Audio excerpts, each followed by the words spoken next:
دی ورزی هاوینه دا دمجمێرن کارەبا نیشتیمانی پارێزگا دۆکێکێن بووینە ئەبێ یەکێژی دلگیرانی لە دەف هاوڵاتیان دروست کردیەوەکە و دەبێژن و دەوێ وەرزیدا پێدویە سەرەکی وڵاتیان بە کارەبا نیشتیمانیە چونکە کارەبا ماولیدەیان ژیوەک و پێدوێ وڵتی نایەتە دان کارەبا گشتی ناوە باشە و با هێوێژی بە هەیڤێ گەلێکی گرانە بە هەیڤێ وەزارەتە کارەبێ گوتمە 16 ساعت و نیڤێ داین و لجنة موردش قلت ما 10 ساعات داين 10 ساعات ونيفه ده روز ب 27 ساعة 26 ساعات جون نزال برمجي برزاوي كورب جلك خرابه و بسرو بره يعني ساكن كورز بهاري و پویزی عالم چه شد کورب نه کورب بیت 22 ساعت و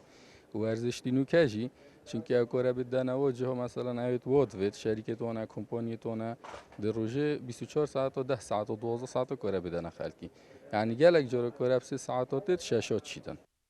ڕێڤەبەری گشتیە کارەبا پارێزگا دووکیژی سەدەمێن کێمیا کارەبێ ڤەتگەڕینیش بۆ خواستا زورا وڵاتیان لەسەر کارەبێ و نەکارکردنا بەشەی ژەوێستگەین کاشێ ورزی هاوینه دخوازه که دنیا گرم بیتن پلا گرم بلن بیتن دخوازه حالات سر که هی بزرگتر لیت هیتن و اور هجابومت هیتش و برهنان کردستان یا ثابته 24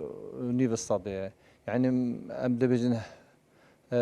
كراوشة كهرباء الباب جلك أباج بيت حتى حفصات تشتاق ميجا ماتيتن أكي يلا واز بيت من ده 11 كاري در كفن احتمال بيتا 500 حتى 600 ميجا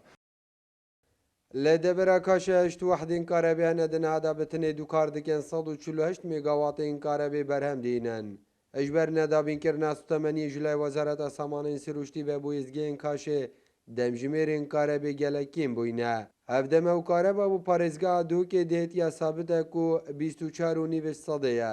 داخوازیە وڵاتیان لەسەر کارەبا نیشتیمانی دوی وەرزیدا بە گوتنا ڕێڤەبەری گشتیە کارەبێ حتا 1200 میگاواتین کارەبەیە جار محمد كرسات نيوز دوهوك